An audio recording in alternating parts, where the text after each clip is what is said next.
യിലെ അവതാരക എന്ന നിലയിൽ തുടക്കം, അതിനുശേഷം നിരവധി സീരിയലുകൾ, മഴയറിയാതെ, അതുപോലെ ഹരിചന്ദനം, നിലവിളക്ക്, ഒട്ടേറെ കഥാപാത്രങ്ങൾ. എങ്ങനെയാണ് ദീപ ഈ രംഗത്തേക്ക് കടന്നു വന്നത്? ആങ്കറിങ്ങിന് കിരൺ ടിവിയിലെ ആങ്കറായിട്ട് വന്നത്. ഞാൻ 3 വർഷം കിരൺ ടിവിയിൽ ആങ്കറിങ് ചെയ്തു.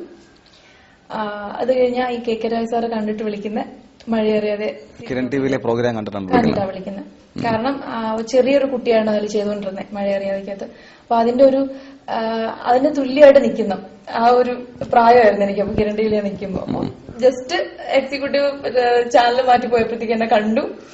ഒരു ഭാഗ്യമായി KK രാജ് സാറിന്റെ അടുത്ത് അങ്ങനെ വിളിച്ച് പറഞ്ഞു, അന്ന് കണ്ടു നോക്കുക ഈ കുട്ടി മതി എന്ന് വെച്ചപ്പോഴത്തേക്കും ഓക്കെ പറഞ്ഞു. അങ്ങനെ എന്നെ വിളിക്കുന്നത്. അതാണ് എന്റെ ഫസ്റ്റ് എൻട്രി.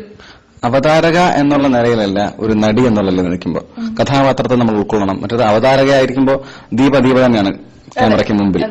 പക്ഷെ ഒരു വേഷം കൈകാര്യം ചെയ്യുമ്പോൾ കഥാപാത്രത്തെ നമ്മൾ ഉൾക്കൊള്ളുന്നു. അപ്പം ഉൾക്കൊള്ളാൻ വേണ്ടിയിട്ട് എന്തെങ്കിലും തയ്യാറെടുപ്പുകൾ നടത്താറുണ്ടോ? അല്ലെങ്കിൽ കേൾക്കുമ്പോൾ തന്നെ ഇങ്ങനെ ചെയ്യണം, അല്ലെങ്കിൽ ഈ രീതിയിലായിരിക്കും എന്നൊക്കെ ഉള്ളൊരു? ആദ്യമൊക്കെ ഫസ്റ്റ് ടൈം ചെയ്യുമ്പോഴൊക്കെ തയ്യാറെടുപ്പൊക്കെ ഉണ്ടായിരുന്നു. ഭയങ്കര ടെൻഷൻസും കാര്യങ്ങളൊക്കെ ആയിരുന്നു. അതുകൊണ്ട് തന്നെ ഡയറക്ടർ ഇന്നത് ചെയ്യണം, ക്യാരക്ടറെ പറ്റി ഒന്ന് ആദ്യം തന്നെ പറഞ്ഞു തരും. പിന്നെ സീൻ വായിച്ചിട്ട് ചെയ്യാവുന്ന എക്സ്പീരിയൻസ് സീൻ വായിക്കാതെ ചെന്ന് നിൽക്കും. ഇപ്പൊ വലിയ ടെൻഷനില്ല. ഇപ്പൊ ആദ്യമേ പറഞ്ഞ ഡയലോഗ് ഓർമ്മയുണ്ടോ? ഡയലോഗ് ഒന്നും വലുതായിട്ടോ ഓർമ്മയില്ല. ആദ്യത്തെ ടെൻഷൻ, ക്യാമറയ്ക്ക് മുമ്പിൽ ആദ്യത്തെ എക്സ്പീരിയൻസ് ഭയങ്കര അരിപ്പറക്കലായിരുന്നു. അത് മാത്രം അറിയാം എനിക്ക്. അതല്ലേ. അപ്പം സ്കൂൾ തലത്തിൽ പഠിക്കും, അല്ലെങ്കിൽ സ്കൂളിൽ പഠിക്കുന്ന സമയത്ത് കലാമത്സരങ്ങളിൽ അല്ലെങ്കിൽ അത്തരത്തിൽ എന്തെങ്കിലും ഒരു നൃത്തം, പാട്ട് ഉണ്ടായിരുന്നു? സമ്മാനങ്ങൾ ലഭിച്ചിട്ടുണ്ട്. സമ്മാനങ്ങൾ ലഭിച്ചില്ലെങ്കിൽ ഞാൻ പിന്നെ ചേരുമായിരുന്നു. ഹരിചന്ദനത്തിലെ ക്യാരക്ടർ, കഥാപാത്രത്തിന്റെ പേര് കല്യാണി എന്നായിരുന്നു. അതൊരു വെറൈറ്റി ക്യാരക്ടറായിരുന്നു, തമിഴ് ക്യാരക്ടറായിരുന്നു. അത് നമ്മുടെ നിറം സിനിമയ്ക്കകത്ത് ക്യാരക്ടർ വരുന്നുണ്ടല്ലോ, കോവി സർലയുടെ ക്യാരക്ടർ. അത് സെയിം ക്യാരക്ടറായിരുന്നു. കാരണം എന്ത് ചെയ്താലും പാട്ട് പാടിക്കൊണ്ട് ചെയ്യും.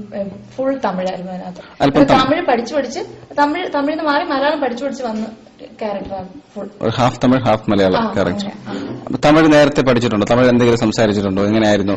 തമിഴ് കുറച്ചൊക്കെ അറിയാം. സിനിമയെ കാണുമ്പോൾ ഉള്ള ആ ഒരു അറിവ് തന്നെ. എന്റെ റിലേറ്റീവ് ഇവിടെ ചെന്നൈയിലുണ്ട്. അങ്ങനെയുള്ള കുറച്ച് അപ്പൊ നെഗറ്റീവ് ടച്ചുള്ള ക്യാരക്ടർ ഉണ്ടായിരുന്നു അതിന്റെ കഥാപാത്രത്തിലൊക്കെ? മഴയറിയാതെ തുളസി, അതെങ്ങനെയായിരുന്നു ചെയ്തപ്പോൾ ഒരു എക്സ്പീരിയൻസ്? എനിക്ക് അല്ലാതെ വിഷമമുണ്ടോ? അല്ലെങ്കിൽ ഞാനൊരു നെഗറ്റീവ് ക്യാരക്ടറാണ്, ഞാനൊരു വില്ലത്തിയാണ് എന്നുള്ള? ഇപ്പോഴും നെഗറ്റീവ് ക്യാരക്ടർ ചെയ്യാനാണ് ഇഷ്ടം. ഉള്ളിലൊരു വില്ലത്തി ഉള്ളതുകൊണ്ടാണോ ആ ക്യാരക്ടർ ചെയ്യാനുള്ള? ഒരിക്കലില്ല, അത് ചെയ്യാൻ എനിക്ക് ഇഷ്ടമാണ് ഇപ്പോഴും നെഗറ്റീവ്. കാരണം ഒരു ടോൺ മാത്രം യൂസ് ചെയ്താൽ മതി. മറ്റേ നമ്മൾ പോസിറ്റീവ് ക്യാരക്ടറൈസ് ഒക്കെ ചെയ്യുമ്പോൾ കരയണം, ചിരിക്കണം, ഒരുപാട് കാര്യങ്ങൾ നമുക്ക് അഭിനയത്തിൽ തന്നെ ഒരുപാട് ഇത് ഒരു ടോൺ മാത്രം യൂസ് ചെയ്താൽ മതിയല്ലോ. ഫസ്റ്റ് അത് ചെയ്തു വന്നതുകൊണ്ടായിരിക്കണം അതെനിക്ക് ഇഷ്ടം, ഇപ്പോഴും ഇഷ്ടം നെഗറ്റീവ് ക്യാരക്ടർ ചെയ്യാനായിട്ട്. വീട്ടുകാർ അമ്മയൊക്കെ എന്ത് പറഞ്ഞത് കണ്ടിട്ട്? അത് കണ്ടിട്ടും ഭയങ്കര ദേഷ്യമൊക്കെ ഉണ്ട്. നെഗറ്റീവ് റിലേറ്റീവ്സിനൊക്കെ ഭയങ്കര ദേഷ്യമുണ്ട്. കാരണം പുറത്തോട്ട് ഇറങ്ങുമ്പോൾ ആ ഒരു ക്യാരക്ടർ ചെയ്തിട്ട് പുറത്തോട്ട് ഇറങ്ങുമ്പോൾ ദേഷ്യം വരണം ഓൾറെഡി. കാരണം നമ്മുടെ ആ ക്യാരക്ടറിന്റെ വിജയം അപ്പോഴാണല്ലോ. കഥാപാത്രത്തിന് ലഭിച്ച അംഗീകാരമാണ് അത്. ദീപയ്ക്കും ലഭിച്ച അംഗീകാരമാണ് ഒരു പക്ഷെ. ആ കഥാപാത്രം പൂർണ്ണതയോടെ അവതരിപ്പിച്ചു എന്നുള്ളത് കൊണ്ടാണ് ജനങ്ങൾ വില്ലത്തിയായി കണ്ടത്. പക്ഷെ അതിനേക്കാൾ കൂടുതൽ കയ്യടി നേടുന്നത് നെഗറ്റീവ് ക്യാരക്ടർ അല്ല, നമ്മുടെ പോസിറ്റീവ് ആയിട്ടുള്ള സാധാരണ പെൺകുട്ടികൾ എന്നുള്ള ലെവലിലായിരുന്നു. അപ്പം എവിടെയായിരുന്നു സ്കൂളിംഗ് എല്ലാം? മലയങ്കീഴ് സ്കൂളായിരുന്നു. അതിനുശേഷം മന്നം മെമ്മോറിയൽ. ഈ സ്കൂളിൽ പഠിക്കുമ്പോ അല്ലെങ്കിൽ നൃത്തവും പാട്ടും അല്ലാതെ അഭിനയം, നാടകം അങ്ങനെ എന്തെങ്കിലും ചെയ്തിട്ടുണ്ടോ? നാടകമായിട്ടൊന്നും ചെയ്തിട്ടില്ല വലുതായിട്ട്. അതിലോട്ടൊന്നും താല്പര്യമില്ല, ചെയ്തിട്ടില്ല. ഇനി പ്രേക്ഷകർക്കും സിനിമ ഇൻഡസ്ട്രി തന്നെ എത്ര അറിയാൻ എനിക്കറിയില്ല, അറിയാത്ത ഒരു കാര്യം ദീപയെ കുറിച്ച്. ദീപ നന്നായി ചിത്രം വരയ്ക്കും എന്നുള്ളതാണ്. ഇപ്പം അനിമേഷൻ പഠിച്ചുകൊണ്ടിരിക്കുന്നു. അതല്ലാതെ തന്നെ ദീപ ഒരുപാട് ചിത്രങ്ങൾ വരച്ചിട്ടുണ്ട്. ശാസ്ത്രീയമായി പഠിച്ചിട്ടുണ്ടോ ചിത്രം വര? ചെറുതായിട്ട് പഠിച്ചിട്ടില്ല, ചെറുതായിട്ട് വരയ്ക്കും എന്നുള്ളൊരു വീട്ടിലെല്ലാവർക്കും അറിയാം, ചെറുതായിട്ട്. പക്ഷെ ഇത്രയും ഡെവലപ്പായി വന്നത് ഞാൻ അനിമേഷൻ പഠിക്കാൻ പോയതിനു ശേഷമാണ് ഡെവലപ്പായി വന്നത്. ഓരോരോ അവർ പഠിപ്പിച്ചു തന്ന രീതിയും.